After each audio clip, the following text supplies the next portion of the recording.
விதியை மதியால் வெல்லக்கூடிய மேஷராசிக்காரர்கள் எவ்வளவு இன்னல்கள் வந்தாலும் ஏதோ ஒரு வகையில் கடவுள் துணை இருக்குது அப்படின்னு ஒரு உற்சாகத்தோடு செயல்படக்கூடியவங்க.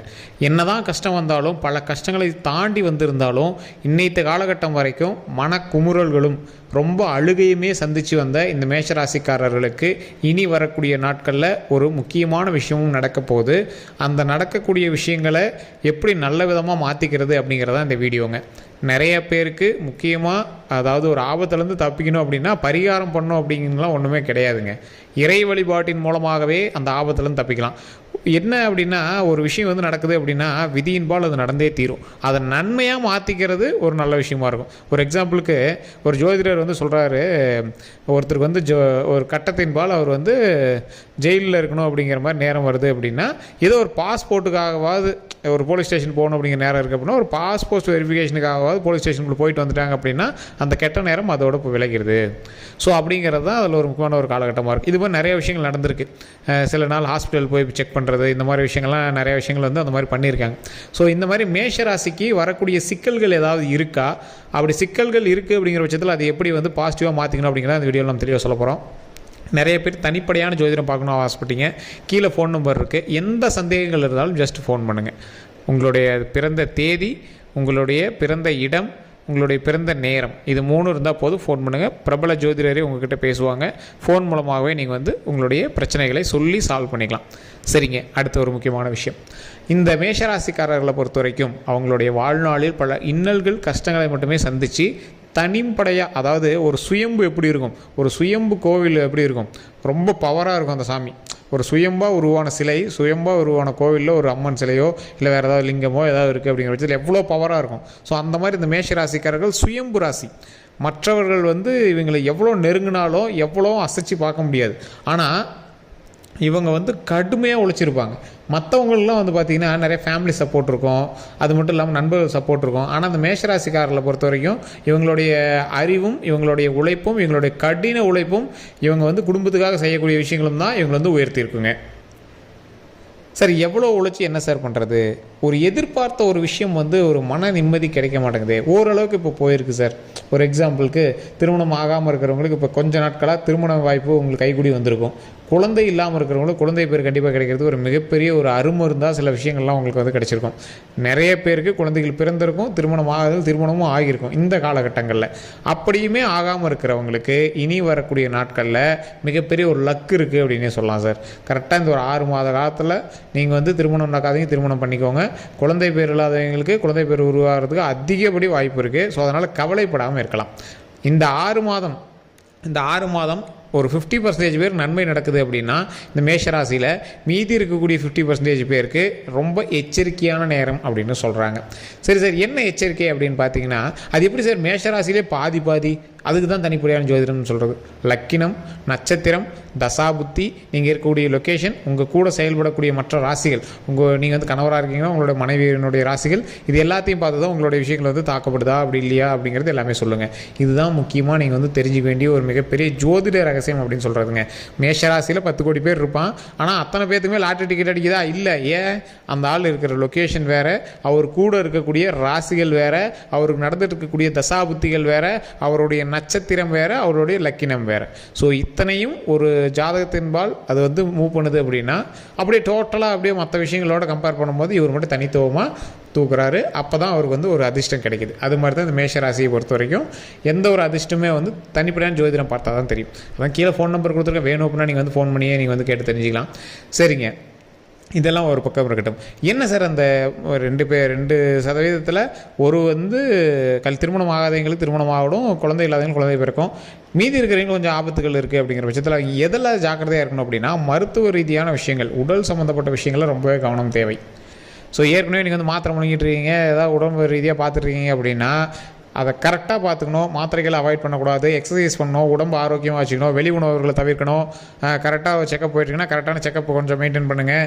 ஸோ இந்த மாதிரி எந்த ஒரு விஷயம் இருந்தாலும் உடல் ரீதியான மன ரீதியான விஷயங்களுக்கு கண்டிப்பாக நீங்கள் ஒரு மனதை ஒருநிலைப்படுத்தி நல்லா தூங்கி எந்திரிக்கிறதோ இல்லை ஒரு விஷயத்தில் செயல்படுறதோ ரொம்ப ஸ்ட்ரெஸ் ஆகாமல் ஒரு நீட்டான லைஃபை மெயின்டைன் பண்ணுறதுக்கான வழி பாருங்கள். எங்கே சார் நீட்டான லைஃப்பை வாழ விட்றாங்க? ஏதாவது ஒரு சின்ன டென்ஷன் பண்ணிகிட்டே இருக்காங்க அப்படின்னா நீங்கள் தான் அதுக்கு தகுந்தாற் போல் வாழ்க்கையை கொஞ்சம் ஹாப்பியாக மாற்றிக்கணுங்க. இந்த மேஷராசி பொறுத்த வரைக்கும் நல்ல விஷயங்கள் தான் இனிமேல் நடக்கும். அந்த நல்ல விஷயங்கள் நடக்குது அப்படிங்கிற பட்சத்தில் அந்த நல்ல விஷயங்களோடு சேர்ந்து நாம் வந்து செயல்படணும். அதில் சின்ன சின்ன விஷயங்கள் நடந்தாலும் கோவப்படுறதோ, டென்ஷன் ஆகிறதோ, வேறவங்க மேலே எரிஞ்சு கொள்வதோ இப்போ பண்ணக்கூடாது, பண்ணவும் முடியாது. ஸோ அந்த மாதிரி சூழ்நிலையில் இந்த மேஷராசிக்காரர்கள் கண்டிப்பாக வணங்க வேண்டிய தெய்வம்னு ஒன்று இருக்குது. உங்களுடைய குலதெய்வ வழிபாடு எல்லா ஜோதிடர்களும் சொல்லக்கூடியது, எல்லாருக்கும் தெரிஞ்ச ஒரு விஷயம். ஃபஸ்ட்டு குலதெய்வ வழிபாடை பண்ணிட்டு தான் நீங்கள் வந்து அடுத்த தெய்வத்திட்ட வழிபடணும். நீங்கள் சொல்லக்கூடிய ஒரு முக்கியமான ஒரு மந்திரம் வந்து நான் சொல்கிறேன், கேட்டுக்கோங்க. நீங்கள் முருகரை வணங்குறது ரொம்பவே நல்லது. இந்த முருகரை வணங்குறவங்க இந்த கந்தசஷ்டி கவசம் முடிஞ்சால் கந்தசஷ்டி கவசத்தை படிங்க. இல்லை சார் எனக்கு அந்த மாதிரிலாம் இது வரைக்கும் நான் சொன்னதில்லை அப்படிங்கிறவங்க நீங்கள் வீட்டில் இருக்கும் பட்சத்தில் ஓம் சுப்பிரமணியரே போற்றி அப்படின்னு சொல்லுங்கள். ஓம் சுப்பிரமணியரே போற்றி, ஓம் சுப்பிரமணியரே போற்றி, ஓம் சுப்பிரமணியரே போற்றி அப்படின்னு மறக்காமல் சொல்லுங்கள். மிகப்பெரிய நன்மை கிடைக்கும். இதன் மூலமாக மிகப்பெரிய நன்மை கிடைக்கும்.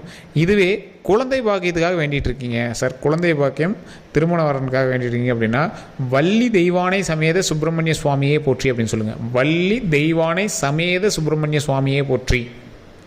இது தினம் தினம் சொல்லுங்கள். இதை சொல்லும் போது சும்மா நீங்கள் ஏதோ ஒரு பாயிண்டில் நீங்கள் சொல்கிறீங்க அப்படின்னா அந்த சொல்லி முடிக்கும் போது உங்களுடைய குறை என்ன, அந்த குறையை சொல்லி நீங்கள் வந்து இறைவனை வணங்கணும். நீங்கள் வீட்டில் இருக்கும்போது ஃப்ரீயாக இருக்கும்போது பேசுங்க சாமிகிட்ட, சார் இந்த மாதிரி ஒரு விஷயம் இருக்குது, அந்த விஷயத்தை வந்து சரி பண்ணி கொடுக்கணும், அதுக்கு வந்து இதை பண்ணுங்க அப்படிங்கும்போது வள்ளி தெய்வானை சமேத சுப்பிரமணிய சுவாமியே போற்றி அப்படிங்கிறத சொல்லுங்கள். ஓம் வள்ளி தெய்வானை சமேத சுப்பிரமணிய சுவாமியை போற்றி, ஓம் வள்ளி தெய்வானை சமேத சுப்பிரமணிய சுவாமியை போற்றி, ஓம் வள்ளி தெய்வானை சமேத சுப்பிரமணிய சுவாமியை போற்றி. இதை வந்து மறக்காம கமெண்ட் செக்ஷனில் பதிவிட்டுட்டு 3 டைம் மறக்காமல் இதை பதிவிடுங்க. பதிவிட்டு ஃப்ரீ டைமில் வீட்டில் இருக்கும்போது கண்டிப்பாக அதை சொல்லி பாருங்கள். குழந்தை வரம் வந்து முருகர் தான் அதிகமாக அள்ளி கொடுப்பாருங்க. அதே மாதிரி திருமண தடை இருக்கிறவங்க கண்டிப்பாக இதை நீங்கள் சொல்லி பாருங்கள். உங்களுக்கே ஒரு வித்தியாசம் தெரிய ஆரம்பிக்கும். கரெக்டாக ஒரு நாளில் தான் இது அப்படியே டக்குன்னுலாம் உங்களுக்கு நடக்கிறது, இந்த மாதிரி பரிகாரம் அதெல்லாம் சும்மாங்க. தினம் தினம் இதை சொல்லுங்கள். ஒரு 12 நாள் தாண்டுங்க. அந்த 12 நாள் தாண்டும் போது ஆட்டோமேட்டிக்காக உங்களுக்கு வந்து ஒரு வேரியேஷன் தெரிய ஆரம்பிக்கும். இதோட பலன் வந்து உங்களுக்கு தெரிய ஆரம்பிக்கும். இது நீங்கள் சார் இவங்க திருமணத்துக்கு குழந்தைக்கு மட்டும் தான் அதை வேணும் அப்படின்னு அப்படிலாம் உங்களுக்கு கிடையாது. எந்த ஒரு சின்ன பிரச்சனை இருந்தாலும் நீங்கள் அதை சொல்லி பாருங்கள். உங்களுடைய ஃபேமிலியிலேயே ஏதாவது பிரச்சனை இருந்தாலும் அதை சொல்லி நீங்கள் வந்து இந்த விஷயத்தை வந்து சரி பண்ணி கொடு அப்படின்னு அமைதியாக ஒரு இடத்துல நின்று ஒரு சூரிய ஒளி படுற இடத்துலையோ அல்ல சூரியன் வந்து உங்களுக்கு நேராக இருக்கிற இடத்துலையோ நீங்கள் வந்து அமைதியாக கண்ணை மூடியோ இல்லை கண்ணை திறந்துக்கிட்டோ ஒரு இடத்துல அந்த இறை வழிபாட்டை நினச்சி ஓம் வள்ளி தெய்வானை சமேத சுப்பிரமணிய சுவாமியை போற்றி இந்த மாதிரி ஒரு விஷயம் இருக்குது. இந்த பண பிரச்சனைலாம் வந்து மாட்டியிருக்கேன், இந்த கடன் பிரச்சனை மாட்டியிருக்கேன், இந்த கடன் எல்லாத்தையும் தீர்த்து கொடுத்து சரி பண்ணி கொடுத்து நிறைய வருமானத்தை வரவை, இந்த கடன் பிரச்சனைலாம் தீர்த்து கொடு, நீண்ட ஆயுளை கொடு, உடல் ஆரோக்கியத்தை கொடு அப்படின்னு சொல்லும்போது கண்டிப்பாக கடவுள் வந்து நமக்கு அதெல்லாம் தருவாருங்க. ஸோ அதே மாதிரி வம்சத்தை வளர்த்தி கொடு, எந்த பிரச்சனையும் வராமல் வம்சத்தை வளர்த்தி கொடு, அதெல்லாம் கண்டிப்பாக கடவுள் நமக்கு தருவாருங்க. எந்த பிரச்சனையும் வராமல் அதெல்லாம் வளர்த்தி கொடுப்பாங்க. ஸோ இந்த மாதிரி விஷயங்கள் எல்லாமே கடவுளினுடைய பெயரை சொல்லும்போது மிகப்பெரிய நன்மையாக உண்டாகும். அதுலேயும் முருகர் வழிபாட்டில் மிகப்பெரிய நன்மை இருக்குது. ஓம் வள்ளி தெய்வானை சமேத சுப்பிரமணிய சுவாமியை போற்றி அப்படின்னு சொல்கிறதுக்கான காரணம் திருமணமாகாதவர்களுக்கு திருமணம் கைகூடி வரும், குழந்தைகள் இல்லாதவர்கள் குழந்தைகள் கைகூடி வரும்.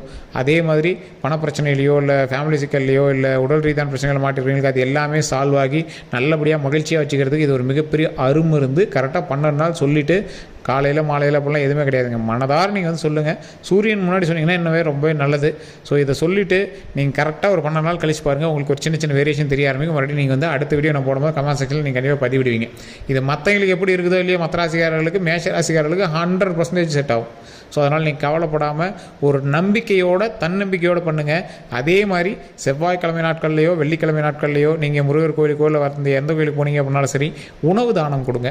உணவு கொடுத்தீங்க அப்படின்னா ரொம்ப ரொம்ப நல்லதுங்க. ஒரு 4 பேருக்கு சாப்பாடு தயிர் சோறோ ஏதோ புளி சாதமோ நீங்கள் வந்து செஞ்சு கூட எடுத்துகிட்டு போயிருங்க. ஒரு சின்ன பவுலில் கூட எடுத்துகிட்டு போயிட்டு கொஞ்சம் ஒரு சின்ன கப்பு மாதிரி இதில் கொஞ்சம் கூட மற்றவங்களுக்கு கொடுங்க. இல்லை இலையில ரவுண்டு அப்படியே கொஞ்சம் கொடுத்தீங்க அப்படின்னா அவங்க சாப்பிட்ணும். வெளியே இருக்கிறவங்க ஏழை எளியவர்கள் குழந்தை இல்லாதவர்கள் குழந்தைக்கு கொடுங்க. அங்கே ஏதாவது குழந்தைக்கு தெரிஞ்சிருந்துச்சுன்னா கூப்பிட்டு குழந்தை கையில் கொடுங்க. 2 கையில் நீங்கள் அதோட கையில் கொடுங்க. அதில் தீர்ந்துங்க உங்களோட கஷ்டம். ஸோ அந்த மாதிரி கஷ்டம் எல்லாத்தையும் விளக்கிறதுக்கு அருமருந்து பரிகாரம் அப்படின்னா கடவுளுடைய சன்னதி தான், கடவுள் தான். அது மனிதனாக வந்து அந்த கடவுள் வந்து வாங்கினார் அப்படின்னா ஆட்டோமேட்டிக்காக பிரச்சனைகள் சால்வ் ஆகிடும். ஸோ இதுதான் வந்து மிகப்பெரிய அருமருந்து. நிறைய பேருக்கு தெரியாத ஒரு விஷயம், நிறைய பணங்கள் செலவு பண்ணி அது இதுன்னெலாம் பண்ணுறீங்க. ஸோ இந்த மாதிரி எளிய முறையெல்லாம் நீங்கள் பண்ணிங்க அப்படின்னாவே நிறைய பிரச்சனைகள் சால்வ் ஆகும். இது ஒரு மிகப்பெரிய அருமருந்து. நிறைய பேருக்கு தெரியாமல் இருக்குது. வள்ளி தெய்வானை சமேத சுப்பிரமணிய சுவாமியை போற்றி அப்படின்னு சொல்லுங்கள். ஸ்ரீ வள்ளி அப்படின்னு சொல்லுவாங்க.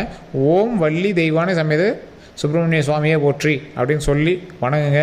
இன்னல்கள் எல்லாமே தீரும். வேறு எந்த கருத்துக்கள் இருந்தாலும் மறக்காம கமெண்ட் செக்ஷனில் பதிவிடுங்க. நான் சொன்ன விஷயங்கள் உண்மை அப்படின்னா மறக்காம உண்மை அப்படின்னு பதிவிடுங்க. அதே மாதிரி இதுவரை நம்ம சேனலை சப்ஸ்கிரைப் பண்ணாமல் இருந்தால் சப்ஸ்கிரைப் பண்ணிக்கோங்க. பக்கத்தில் பெல் பண்ண மறக்காம ப்ரெஸ் பண்ணிக்கோங்க.